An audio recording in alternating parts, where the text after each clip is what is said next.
You know, we have a wonderful lady that lives right here with us. Many of you know her and have heard her story, but every time she tells it, it's fantastic.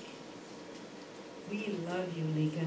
And you come up and you share your heart with us, okay? Come on, Lika.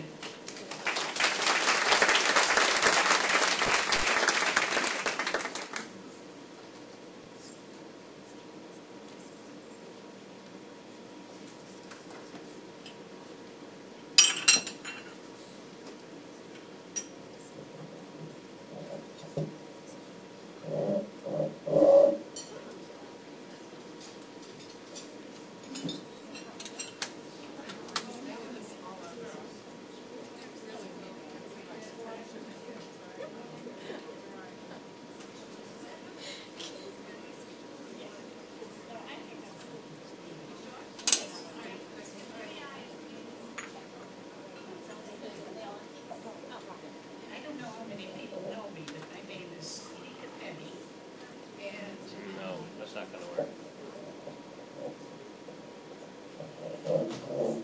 That's fine.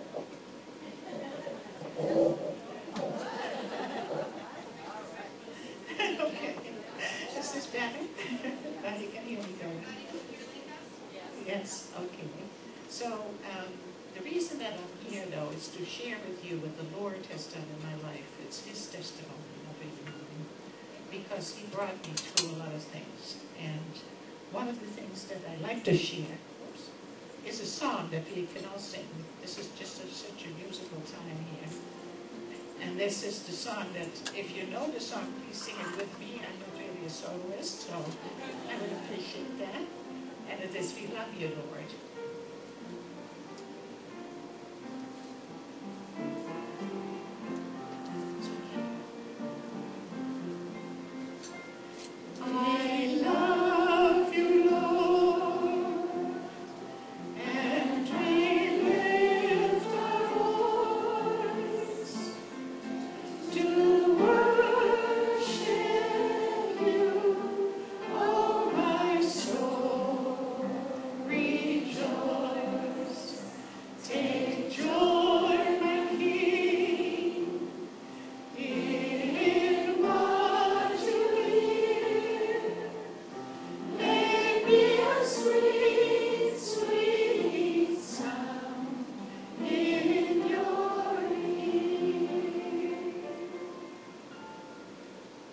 And this is a song at times that I sing at night, and I don't sleep. Sometimes I have a hard time going to sleep.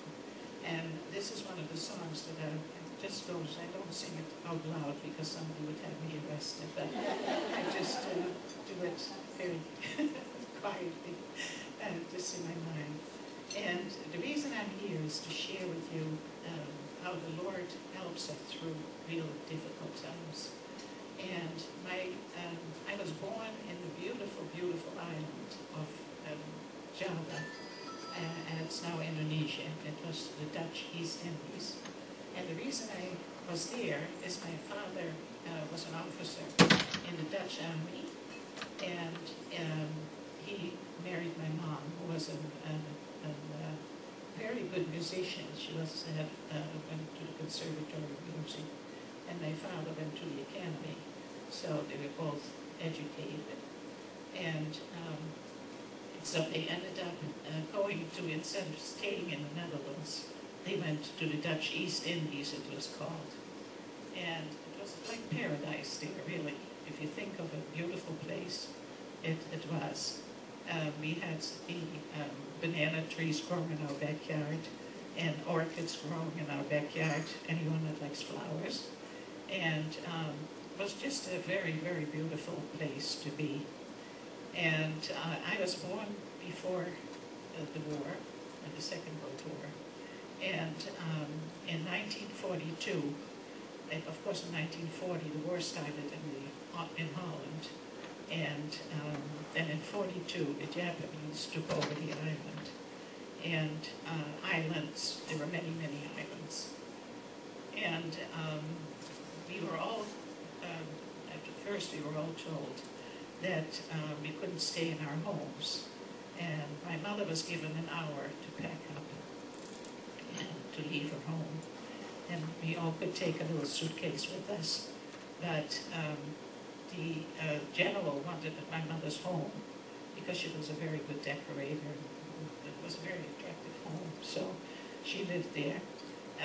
We lived there with her, and it was my father, to start with, had fought the Japanese, and the war only lasted for a week because the Dutch couldn't help them because they were in war themselves, so they couldn't send any soldiers. And so they were put in prison camps, first of all. And so my father was put in a camp, and he was kind of put in a position that he was in charge. And because he spoke English quite fluently. And I miss my daddy so much. I was only 5 years old at the time. And I really adored my daddy. I missed him so much. It was really hard. But we were fortunate enough that we could go to a family that was friends. They were friends of ours. And so we went to their home. And the mother, she was quite a precious lady, and she loved the Lord. And when she prayed, I was used to doing loud prayers. How I lay me down to sleep, that kind of a thing. But she really talked to the Lord. And when she did, I said, oh, this is so wonderful. I have a daddy up in heaven that I can talk to. I can have a personal relationship with my precious Father in heaven. And I always loved Jesus because I was raised in the church, and we used to sing about Jesus, and I always loved Jesus. So it was really a wonderful thing for me to know that I wasn't alone. You know, I wasn't alone with my mother and my brothers. I have 2 brothers. And I should just tell you that some of my family is here, and I'm so proud of them. I have 2 granddaughters here, and a daughter-in-law. My daughter is here too. So I have quite a large family. I have 7 grandchildren and 4 great-grandchildren. And those are the joy of my life too. So anyhow, we stayed with this family for a short while. And then we were able to go to a mountain retreat, really, what was really at the end, when we came out of the war.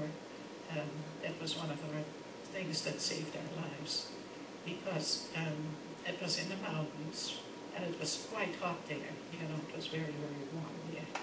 It was right under the equator, in fact. So I used to say the asphalt melted, and I think it did, really. I know it did, because you couldn't go out in midday because the asphalt was all melted. But we stayed there at that retreat, and there was a doctor there that had escaped to that area too. And he told us we needed vitamin shots, and because we didn't know what was going to happen next.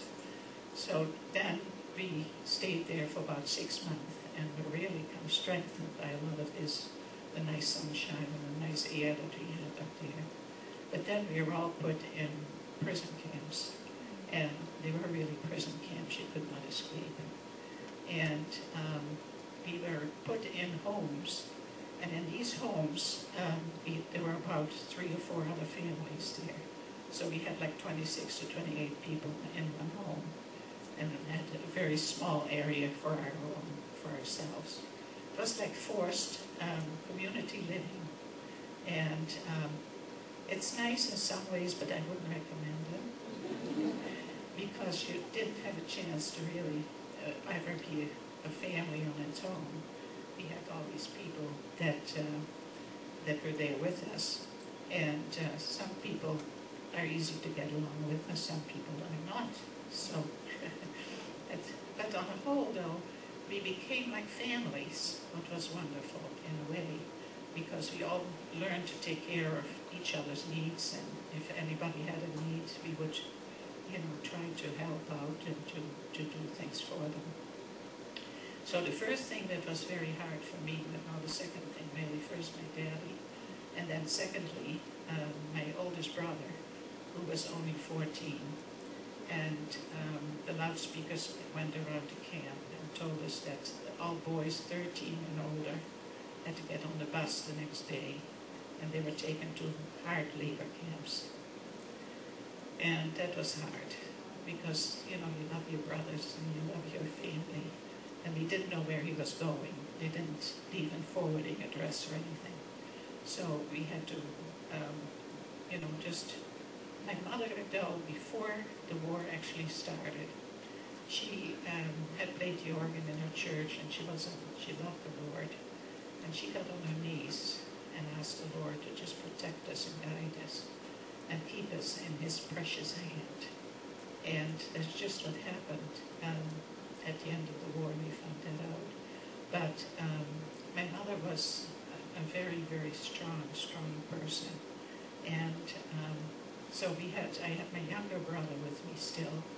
And some of you might know him, I don't know, he's been on the campground here also. And he was there, and he was 11 at the time. And he stayed with us another year, and then instead of him being moved out, my mother and I had to move to another camp. And this was a very, very hard camp, because we got on a train and we were taken to our next prison camp. And they were like cattle cars. Couldn't sit or anything, you had to stand. And it was several days that we were there, and so many people died, because they didn't have enough water, and they didn't feed us very well either. And so we went to the other camp, and that was the hardest thing in my young life, I was 6 or 7. And because this brother was very, very close to me, and I missed him very, very, very much.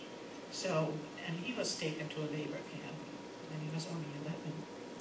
But God took care of him also, and we had a family that we were very close to, close friends of my parents, and they were just, he was just a wonderful man, and he took them kind of under his wings, and so when he had any extra food, he would give it to them, or when he knew he could help them in any other way. He was in that same camp, so that was really, that saved him a great deal.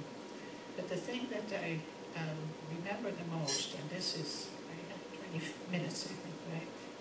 Am I told? I could go on forever, but it was really, it got to a point in the camp, because we had no correspondence. We didn't know where our families were. We didn't know where my brothers were. We didn't know where my father was. And especially a lot of the older women, not old, but older women, and they lost hope. And when you lose hope, you get sick, and you just feel, what's the reason for living, really? So the camp was full of sick people, really. And I ended up personally, as a child even, I had tuberculosis in the camp. And I was quite sick there too. But my mother was just amazing. She would go and smuggle food for me. And that would, if they ever caught her, they would have killed her right on the spot. But what they found out, the women were so smart. Women are wonderful, smart people, don't you think? So, I think so. And not that men aren't smart, though. I don't know if John is still here. He's gone, okay. Men are very smart, too. But my mother was, and it wasn't just my mother, but other people found out that the Japanese were scared, really scared of ghosts and things. That's their beliefs, was different than ours. And there was a death house there where it was always full of bodies, and the Japanese soldiers would not go near that. They were scared stiff that they would get whatever these people had and died. And so there was nobody there that would be kind of looking what the women were doing or what they were not doing. And so my mother would smuggle eggs there for me. And protein, it was a good cause of protein because we didn't get any meat or anything, and no vegetables. And so anyhow, we ended up, my mother would smuggle that for me, and I think that kind of saved my life too, because I was able to have some protein intake. And then also what happened with my mom, she could see that the women were getting very, very discouraged and very sad about what was going on. And we never heard how the war was going. We didn't have any way that they could tell us. So it was really a time of how long will this last? This was 3.5 years, now close to 3 years really, that we have been in these camps. And so by Christmas time, my mother, we could not congregate in larger groups than like 5 or 6. And we were in shelters that were hardly, you could hardly call them human, but they were for animals really, but we slept there. And they had, I don't know if anyone has seen here, Corrie ten Boom's story in the movie too. And we had kind of the same situation, a lot of lice there, a lot of bugs, in the tropics especially. But she felt that because she had a degree in music, that it would be nice maybe if the women could plan something for Christmas. And so she had them train in small groups, and those were the hymns and the Christmas songs that she had them really practice. We had no music, but I mean, people knew, like here, we have such talented people here at Joey, and to Bill's their job. And so they started practicing, and this was at Christmas Eve that I remember. And the women got together, all together, and they were never stopped. So the whole group got together, and they sang, of course without instruments. And it was the most beautiful music that I remember. I felt all these years, but I think the angels were helping them along. So it was a beautiful, beautiful performance. And then later on we were told that the soldiers were all in the outskirts, the guards, but they never came and stopped it. So that was kind of a real miracle. And the food there was terrible. We had to stand in line in the sun a lot of the time, all the time, to get the meals. And then you had a little container that you brought, and whatever they had, they gave you, but it wasn't much. You were always hungry. And but we learned to say, even as a child, Mommy, I'm hungry. She felt so bad. She would say, honey, I can't give you any more. She would give you part of her food too if she had to. But she said, I can't give you any more, honey. And she said, just say, I wish I had a little bit more, but don't say you're hungry. And so, I would start doing that. And then, like I said, I was so ill that it was hard for her to kind of know how things were with me. She didn't think I was going to live. And but the last thing that happened in my mother's case was, she was such a godly woman that she had a vision one night. And because everybody was getting so discouraged, they said, there's no hope. There's no hope for when will we get out of here. And she had, the Lord gave her a date, an exact date of when the war was going to be over. And she went to all the hospitals, and she would say, don't give up, don't give up. She said, because the war is going to be over, and this is the date. And you believe it was the date, it was the exact date. So it was the Lord, it wasn't anybody else that gave her that information. And that helped a lot of people really from dying, because they had hope now that it was going to be over. So the war was, we finally found out my father was able to get my brothers to come to his camp. And the sad thing was that the Japanese had rounded up the natives to fight against the Dutch. So it wasn't safe to travel you know, you couldn't travel safely at all anymore. And so he was able to get my brothers to him. And then he had the soldier, and the soldier found us because he didn't know where we were. And the letter said, come as fast as you can, leave the camp, and don't let anybody talk you into not doing it, because it's dangerous, you need to get out of there. So we did go. My mother tried to get other people to come, but they said, no, we've got to wait, and we're going to see what's happening and all that. Mother said, no, I'm leaving. And one of the people that she had been smuggling with, he was still good to the Dutch, and he said, I can take you to the railroad, because we had quite a trip to go back. It took about 3 or 4 days to go back to the father's camp. And so as it was, he had place. He would go to the market, and he had all his fruits on this cart. It was like with animals in front of it, you know, cows that were like cows with the big horns, you know. So, and he said, I can't take you up front or anything, because, you know, if they see you, and if anyone stops us, you'll be killed. So he hid us in the bottom of his cart, and it was kind of disheartening to my mother, because she says, the war is over, why do we need to do all this? And he said, believe you me, it's very, very important that we do this. And we were stopped by a gang, and they said, where are you going? And he said, I'm going to market, Seattle, the vegetables here. He said, oh, okay, you know, that will be fine, we'll let you go. So we got to the train station, and there were all the Dutchmen that had come out of the camp, and they were all at weapons, so they could, you know, protect us too. And we did get on the train, and on the train they put prisoners with great big white letters, prisoners, prisoners, prisoners.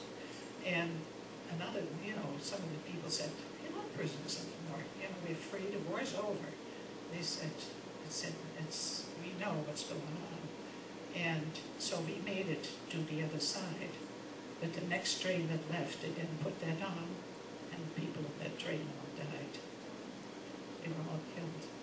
So it was a dangerous time of life, you know, too. But we did get to see my father and my 2 brothers, and it was the most wonderful, wonderful reunion that we had. And I really, really, you know, never knew how much I loved my family. If you're separated for that time, and you don't know if they're alive or if they've died, it's a wonderful thing to have family. Really, it's so important to love each other, you know. So then what happened is we had to get to Holland, and that was on a boat. It would take a month to get to Holland. And so we got on the boat. We were supposed to fly out, but I ended up with double pneumonia and the measles. And they said if I went in a plane, I would die in the plane. So they said, she needs to go on the boat. And it was like in soldiers, you know, the soldiers had been going back and forth on this boat. So they were in the middle of the boat. You had all these cots there. And would you believe, I ended up with the mumps.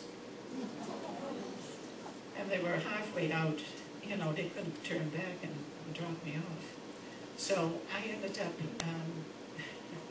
this is really how God works in Americans' ways, I'm telling you. Because the captain said, well, they need to be separated. And on the bridge, you know, you have only a couple of cabins there. So he said, well, whoever is in one of the cabins has to come with me. And the captain said, and this family needs to get on the top there of the ship. So we had a cruise, really. We had a cruise back, a wonderful cruise back to Holland. And we had personal attention, you know, from everybody. We got the nicest food, and they felt so bad for us and all that. And so now when people still say, do you want to go on a cruise? I said, I have been on one. And it took a whole entire month to get back to Holland. And then there was another surprise coming because I still had kind of the after effects of the mumps. And all the people that were on that ship, and there were quite a few on there, obviously, because everybody wanted to get back to their motherland. And so everybody was put on buses, and they had to stop, and it took a whole day to get to your place of where you lived. And my grandmother had a beautiful home, and it was already made ready for us to come. And so I ended up in an ambulance instead of on a bus. And we went right straight to my grandmother's house. So that's the Lord. It makes everything right, in our lives. And I could go on for one story after another because a lot of things happened afterwards. But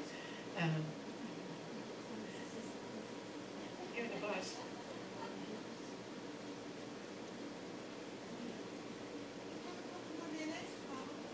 Okay. So anyhow, we were with my grandmother, who she had had a hard time in Holland too, because my grandfather ended up with Alzheimer's, and she took care of him for 6 years. She was worn out, and but the sweetest grandmother. And what happened when I ended up in Holland, that the weather there is, I don't know if anybody's here from Europe, but it's kind of a sea climate and rains a lot. But not that year though. We came in June, and in fact it was my mother's birthday when we landed with my grandmother. And the sad thing there was that we got a telegram. My father was still back in the Indies, and he was fighting the insurgents. And he had been blown up in his Jeep. And there were 4 people in the Jeep, and he was the only survivor. And he had shrapnel through his whole entire body. So my mother really wanted to go back and be with him, but she didn't want to leave the 3 of us in the Netherlands because I was sickly, and my oldest brother had kind of a nervous breakdown. And my younger brother was okay, but my father said, no, I'll be okay. So then we went back to the Indies. My mother and I went back to the Indies 2 years later to another island, and that was a whole sad story. I don't want to go into that, but we made it as a family, and my brother stayed back because we didn't go to school, what is kind of nice for young people maybe that are here. We didn't have to go to school when we were on the camp. But somehow I learned to read, to write, and to do arithmetic. So I don't know. I don't remember how I learned, but I saw that I'm that bright. With the Lord, I worked that all out so I could, learn to write.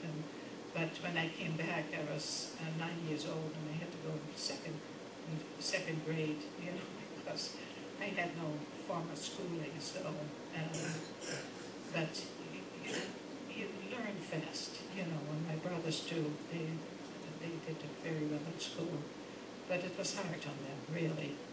And so this is kind of my story, that if anyone wants to hear more.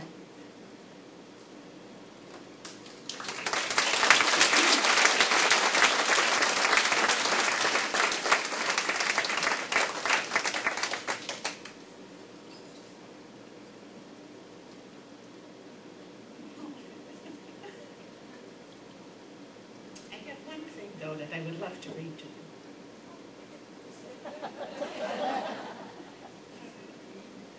I have some pictures also that I brought some pictures of the Indies, and the Lord helped me to write a poem, and it kind of explains. Let me get this off. I'm sorry.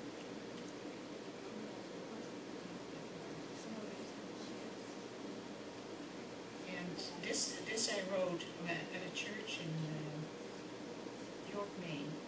We were talking about heroes. Who was our hero? And everybody wrote about their hero, their husband, their uncle, their father, whoever. And I said, really?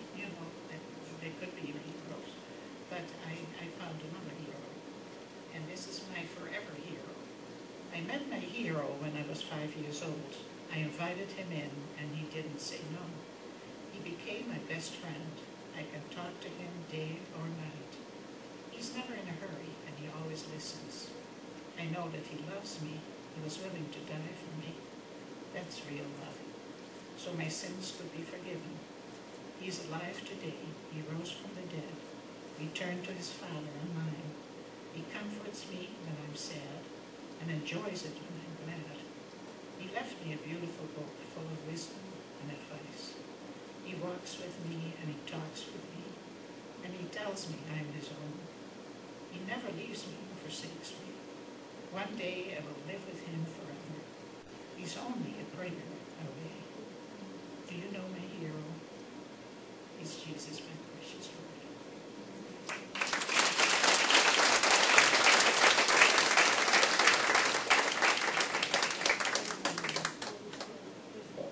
I love Lika. We all love Lika, don't we? Isn't she just great? What a wonderful story.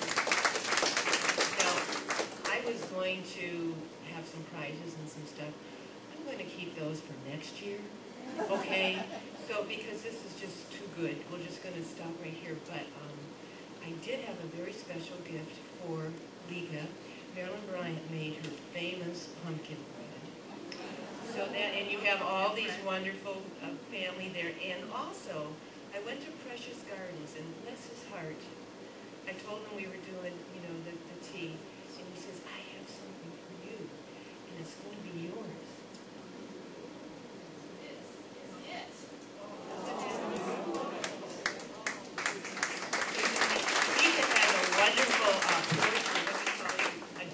A wonderful deck, and this will go right on his name. Great. Okay, so don't forget to take this. I will.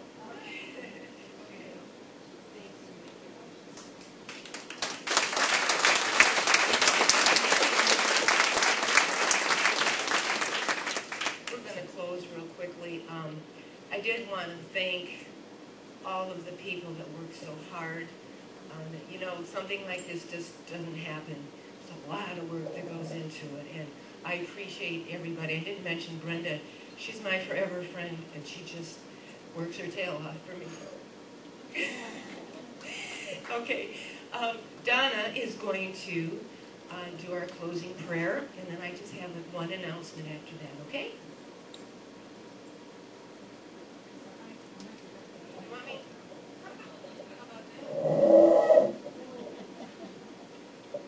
Pretty good? Well, Lika, thank you. What a blessing, ladies. You know, when we started, we sang Jesus Loves the Little Children. And the whole time that they were singing it, I'm thinking, Jesus loves the women, the adult women. And whatever you've been through, whether it's something as dramatic as Lika, or whether it's something that's a loss or a sickness, we need to know this day that Jesus loves us. He has us hidden if we're celebrating or if we're in despair. So I like to sing Jesus loves the little women. We can use children, but let's sing it without any music because it will remind us of Christmas carols without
you. That was really, really great. One announcement. How many of you are coming next year? All right, here's an assignment. Next year, our hats. We're all wearing hats, okay? And there's going to be prizes for the biggest, the most creative, the whatever, okay? Think about it. You can wear a ball cap if you want, but I think you can be very, very creative. So remember that. And thank you for coming. By the way, if you brought food, you know, you probably have whatever back there. It's in the, over here in the dining hall, so, or the snack shop. So go ahead and do that, okay? Thank you again for coming. We love you so much, and I'm just going to leave you with one thing. Hallelujah! Praise the Lord!